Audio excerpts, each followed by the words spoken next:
My name is Adebayo Onigbanjo.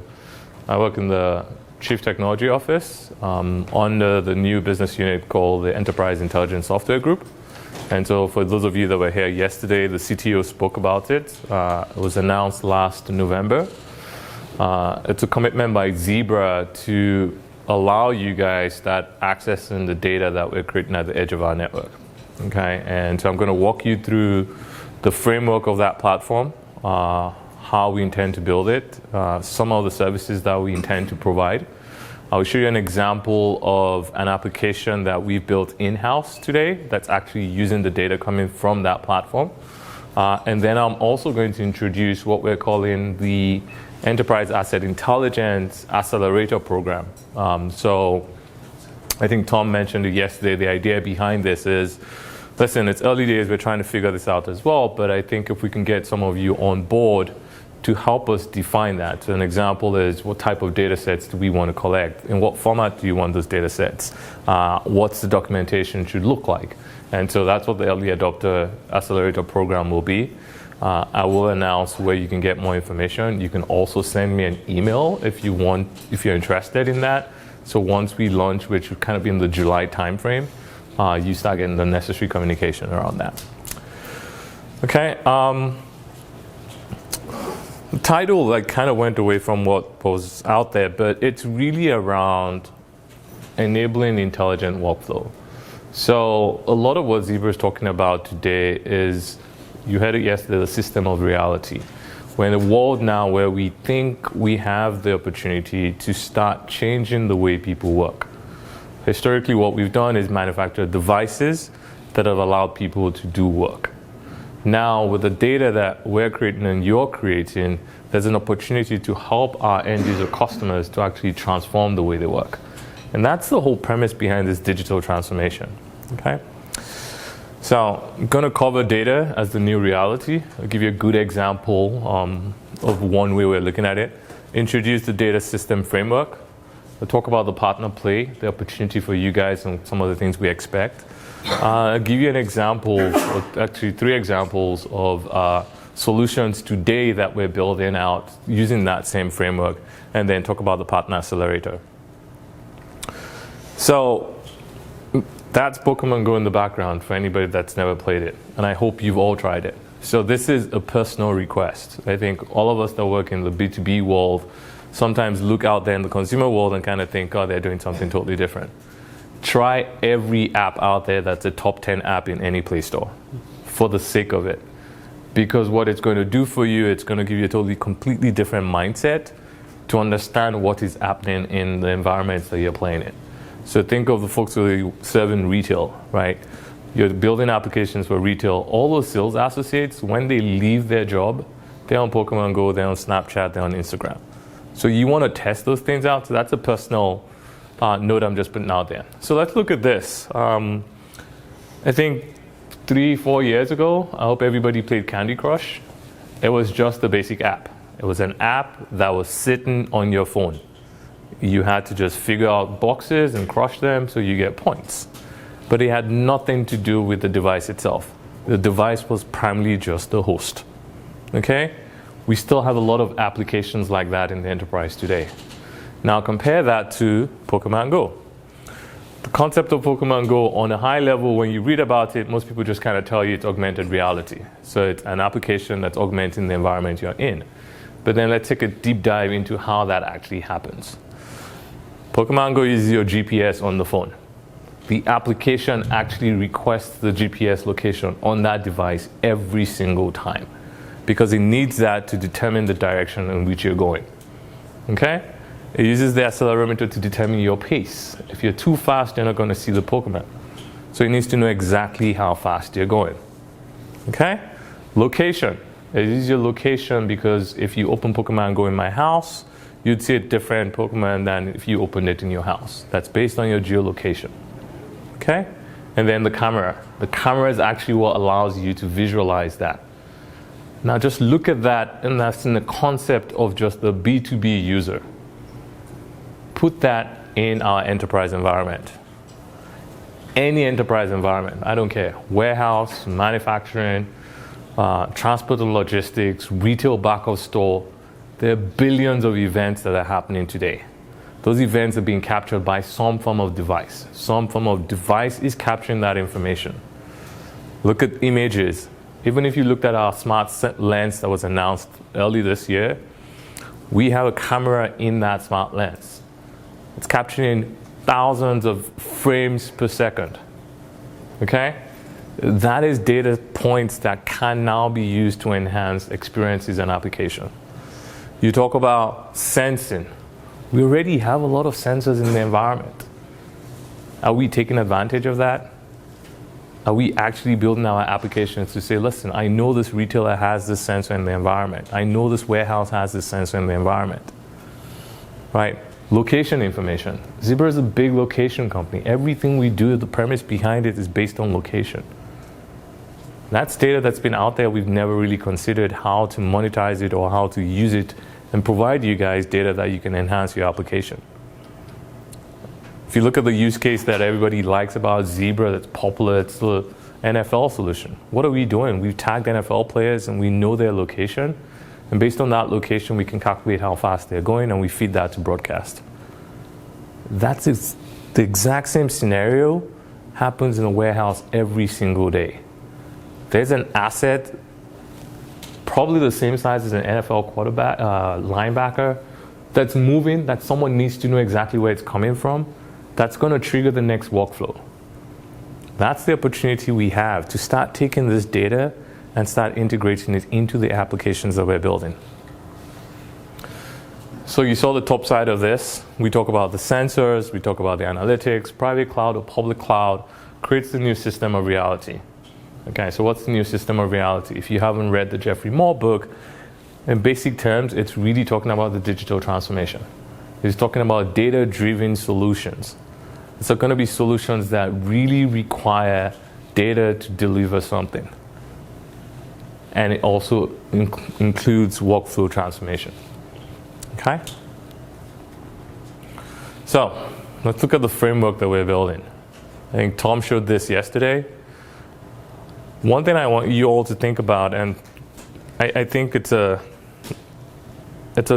notion that's going to go on from now on. I think 4 years ago when the whole IoT stuff that are getting into the enterprise, there was a lot of talk around IoT platforms. And there was this notion that there was going to be one platform that wins it all. I think we're getting into an age now where every industrial enterprise, based on the industry, is going to have some form of platform. Okay? You're talking to retail, healthcare has their own platform, manufacturing has their own platform. And the beauty of this is that platforms are going to become standard tools in our environment. Now, those platforms will need to talk to each other because that's how you drive value from that. Okay? So, this is really similar to a platform framework. You have the devices at the edge of the network. That's what senses for you. Okay, that's what's capturing information, and that's what knows what's going on. That device has to have a way to communicate. Yesterday when I presented in the retail, I had questions around, do you have an SDK to do this? SDK was kind of like the very early days of how we could allow devices and extract data from them. In the future, this is going to become seamless. You have to get to an embedded location type connectivity where that device is embedded with the chipset from a security perspective, and the data coming from that device is something you can easily extract and get information from. Now you have to store the data after you capture it. You have to analyze the data, and then you have to make the data available for sharing, because that platform is really a framework to allow other people access the information coming from that device. You offer analytics on it. It could be prescriptive, it could be preventive. It depends on what you want to do. It depends on how much data you actually you want to present. And then, of course, at the top of it, you have that API where partners like yourselves can build applications. So if you think about that in the context of an environment, from a Zebra printer perspective, next generation Zebra printers will be connected. They will share all their information. You don't want to worry about how I'm connecting to that Zebra printer. What you want is the data that's coming based on the events and actions that printer is taking, so you can inject that into your application. That's what this framework will allow you to do. Okay? Now, of course, there's going to be integration into external systems. There'll be legacy systems, so ERP. So for example, we've done some initial integration with SAP. There's a connector where the data coming from a device we've captured going through the framework can easily go into SAP. Now, SAP has their own platform, right, where you could do all sorts of other stuff in it. But SAP in reality is never going to care about connecting a Zebra printer or a Zebra scanner. But that doesn't mean a Zebra printer or a Zebra scanner is not at the edge of the network that's capturing information that's actually critical to that next workflow. And so that's what this framework is about, to help you enable that type of stuff. Sliced across that is going to be security and identity. I want to know the device I'm getting. I want to know that device that's at the edge of the network. I want to know the location. I want to know the exact serial number, the version of that device. Okay? That's all going to be embedded with security. Now, because of where we play, there's the ask of, oh, I don't want my network in the cloud yet. There's still a lot of proprietary information that people are not comfortable sharing in the cloud. So we have the capabilities to actually do on-prem or in the cloud. This would depend on your specific use cases. Okay? So if we break that down, like I said, you have device connectivity, data configuration and management, and tools. In the middle of it, kind of like the core of it, is where you have the data capture, the big data and machine learning stuff. Okay? And of course, at the top is where we provide the APIs and tools so you can easily integrate into those.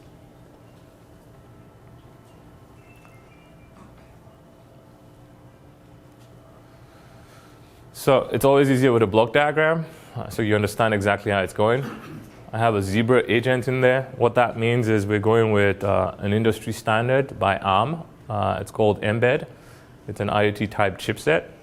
So all chipsets that are manufactured by ARM come manufactured with that software license. That goes into the production of the physical device. What that does is it embeds the connectivity layer on that device. So any Mbed device already has its own standard protocol of extracting the information from the device. Okay? Now, that provides me current state information, properties, data, settings on that particular device. That has an API. So you might only be interested in saying, I'm not even interested in whatever services Zebra wants to offer me, but I need a seamless way to connect data and extract data from that device. That's a clean, simple way. The device is there. The device has internet connectivity. It's publishing all that information. You know that the exact address to extract the data from, and that goes directly into your application. Don't worry about anything else. Now, there's the opportunity to go into what we're calling near real-time analytics. Okay? So that captures the device information, pretty much everything similar to that, but it also reports real-time events. For those of you that went into the transport and logistics session yesterday, you saw some of the stuff we're doing with trailer load analytics, right? So the smart park. There's a device in there that's monitoring the load process at the back of a truck. Each pick we can capture. Now, there are going to be events in there that need to be triggered to the warehouse guy that's managing 50 dock doors and can be only in one location at a time. That's a near real-time event. And that's data that we're also going to be able to provide. The other part of that is there's also the capabilities to actually inject data from the environment. So this could be a third-party scenario. What does it mean for me in a warehouse environment or in a yard where I have a truck come in? I know that that truck is actually being received. Now, can I take information from maybe the warehouse yard management system to say, I want to send that truck that's just arrived into the environment and send it to Dr. 12, because I know Dr. 12 is what is actually available right now. That is taking information from the external environment and enhancing what data you have. And then, of course, we have an Hadoop platform that's managing whole big data stuff. Right? So here we can keep historical data, batch data, store it. We're currently in the process of trying to get as many data scientists out there, and I'm sure a lot of you understand the challenges around that.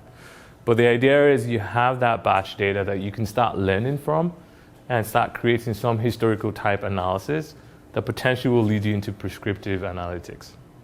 Okay? That is kind of what we're calling intelligent insight, and that provides you additional data that's different.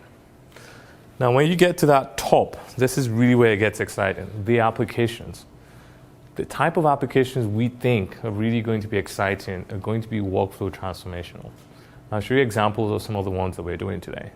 But those are the applications, not applications that just tell me this is what's happening. They have to be applications that potentially tell me what is happening and what is the next best move for me. That's exactly what we're doing in that smart pack scenario. We're monitoring the dock doors. We know how they're loading the trucks. We know the utilization on those trucks. And we can tell that warehouse manager or supervisor to say, you need to go to dock door 12 right now because the load process is faulty. For any of you that have done any of this type of holiday jobs where you're loading, if you think about the pressure that UPS and those guys have today to meet travel and delivery commitments, understanding what dock door to go to and who needs help so you can ensure that that truck leaves on time is significantly critical. A lot of the apps we have today give visibility to all the dock doors, but doesn't tell the supervisor where to go next. And that makes the difference between this data world we're going into and the world we're planning to leave. Okay. So the cloud components, I'm not sure if the color fades out well, but pretty much everything can live in the cloud. Okay. For the on-prem type scenario, you can see there's a slice that goes through the big data platform. And the reason you don't really want to put big data on your prem is just because it's a lot of infrastructure cost. Okay? You can do all the capabilities around the current device status, the near-time, real-time analytics, but in reality, you want to keep big data processing into a cloud platform. Okay. Let's look at some of the benefits. Faster time to market. This is going to be key. All of you guys in this room are extremely smart. If you wanted to do it today and take a Zebra device or a Zebra product, build the agent for it, connect it into some form of cloud subscription that you've gotten from AWS or anybody, figure out how you filter that data, analyze the data, and then pull that data into your application, you could get it done. It's not rocket science. The question is, can you scale that fast? And can you build that fast? And that's why a platform like this helps, because you don't have to worry about how do I connect into that Zebra handheld device. You no longer have to worry about that. You don't have to worry about what agent version am I running on that device. How do I protect security? How do I answer security questions with the enterprise? How do I scale fast? How do I support multiple locations? That's what this framework allows you to do, so you can focus on the application side of things, where your real strengths are and the real value is. Integrated analytics. So we're talking about potentially offering you that next level near-time, real-time analytics, where you can bring in events into your applications. Can you take exactly what's happening in the environment, analyze that, and be able to offer additional services beyond what your applications are doing today? There's the whole integrated cloud connect. I mentioned that. Using ARM Embed, today we've tested, agents on the device. We have different agents on the device, so we can get data from that device. But it's really not the most efficient way based on the architecture of the IoT. We expect all these devices, billions of these devices, they're not going to be having agents on them. They're going to have integrated chipsets, because the embed security level is significantly different. Once you have security embedded into a device, it's different than putting a software layer on top of the device. Okay? You talk about lower risk. So once you start doing a platform like that, like I mentioned, Zebra, one of the strengths we have is location. We do a lot of locationing technology across the business. Now, if you have a framework where you can start applying some of the knowledge from all these various use cases, you're going to get into a scenario where it significantly makes sense for you. I don't know if there's anybody from Jibestream. I mean, they're doing some indoor mapping stuff, right? They have tools to take car diagrams and be able to build mapping information around it. But they need location information. They want to know how things are moving. They want to go into Halcyon and start tracking IV pumps. How do you tag the IV pumps? They don't want to get into that.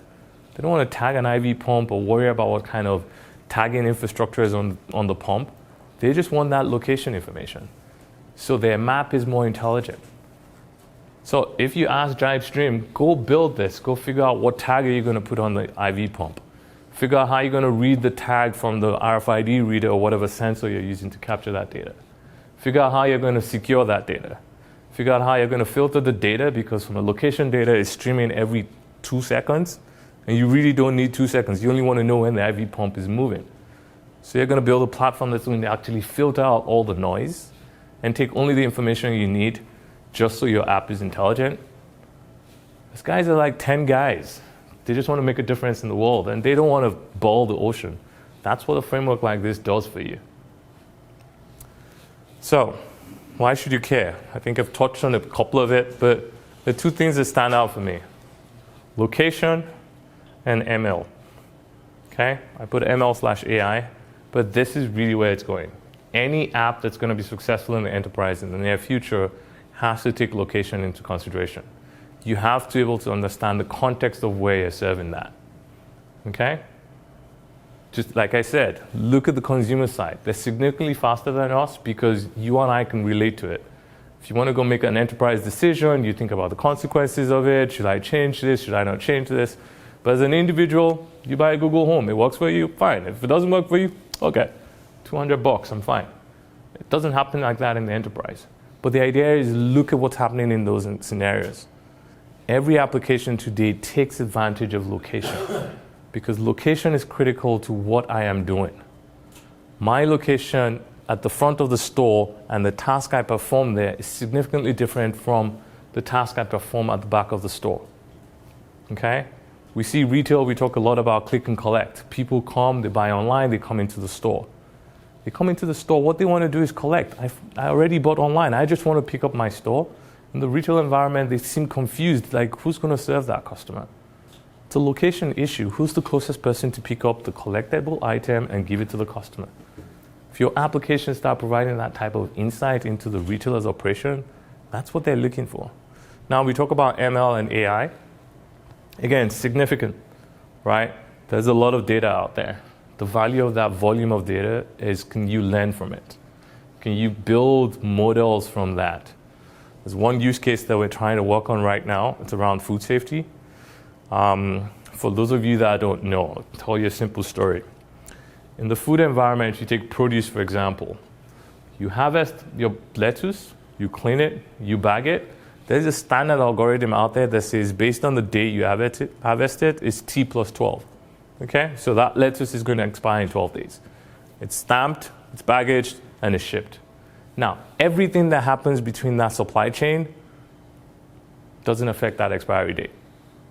That driver could pick up the lettuce, drive to his friend's house, lift the truck open, still delivers it at the store pick it, put it on the counter, and it's 12 days. And that's why you and I sometimes buy lettuce. We look at the expiry date, it's still next week.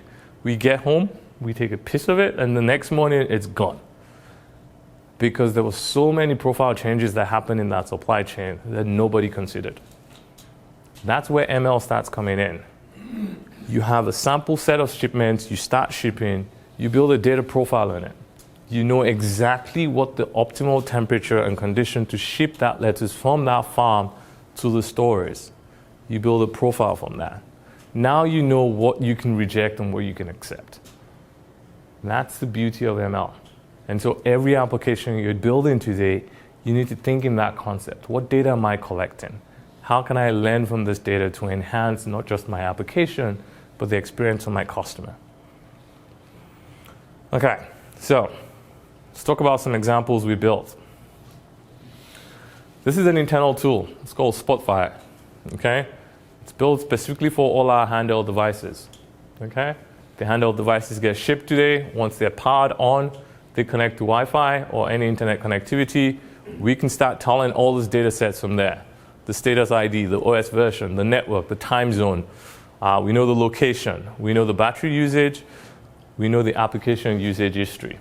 So I know which apps are powered on. I know when they're powered on. I know which apps actually crash the device. Okay? Again, this uses the exact framework I just showed you. There's a device. The device has the agent. That agent allows it to connect into the framework. That framework captures all that data, filters the data, and this dashboards you're seeing is just running off an API. The exact same way you guys will interact with the data. Okay? I can show you a bit more about that.